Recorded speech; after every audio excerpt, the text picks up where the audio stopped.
ஸ்தோத்திரம் ஆண்டவரே, மெய் துதிக்கிறோம் அப்பா. ஸ்தோத்திரம்.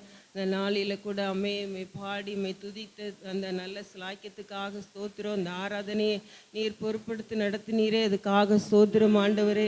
இந்த வேலையில் ஆண்டவரே, மிஷினரிகளுக்காக ஆண்டவரே நம்முடைய பாதபடியில் திறப்பில் நிற்கிறோம் அப்பா.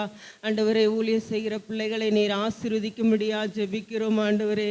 அப்பா ஸ்தோத்திரம். அடைக்கப்பட்ட கதவுகள் எல்லாம் திறக்கும்படியா ஜெபிக்கிறோம் இயேசுவி நாமத்தினால. ஆண்டவரே, அங்கே ஒரு பெரிய மாற்றங்கள் உண்டாக்குங்கப்பா. எங்களை போல சுதாரணமாய் ஆராதிக்க உதவி செய்யுங்கப்பா. ஒரு வழிவாசலை திறந்து தரும்படியா ஜெபிக்கிறோம் நாங்கள் ஆண்டவரே. ஸ்தோத்திரம் அப்பா. உதவி செய்கிற மிஷினரி குடும்பங்களை ஆசீர்வதிங்கப்பா. ஆண்டவரே, தேவைகளை எல்லாம் அனைத்தையும் நீ சந்திக்கும்படியா ஜெபிக்கிறோம் ஆண்டவரே. கொடுக்கிற கரங்களை ஆசீர்வதிங்கப்பா. மென்மேலும் உயர்த்தும்படியா ஜெபிக்கிறோம். இன்னும் அநேகரை தாங்கத்தக்க கிருபை எங்களுக்கு தரமுடியா ஜெபிக்கிறோம். பெரிய காரியங்களை செய்யும் துதி கனமெல்லாம் அப்பா ஒருவருக்கே செலுத்துகிறோம். இயேசுவின் ஜீவனுள்ள நல்ல பிதாவே, ஆமேன் ஆமேன். ஒரு பாடலை கேட்கும் பொழுது கர்த்தருக்காக மிஷனரி ஆஃபரிங்களை சமர்ப்பணம் செய்வோமாக.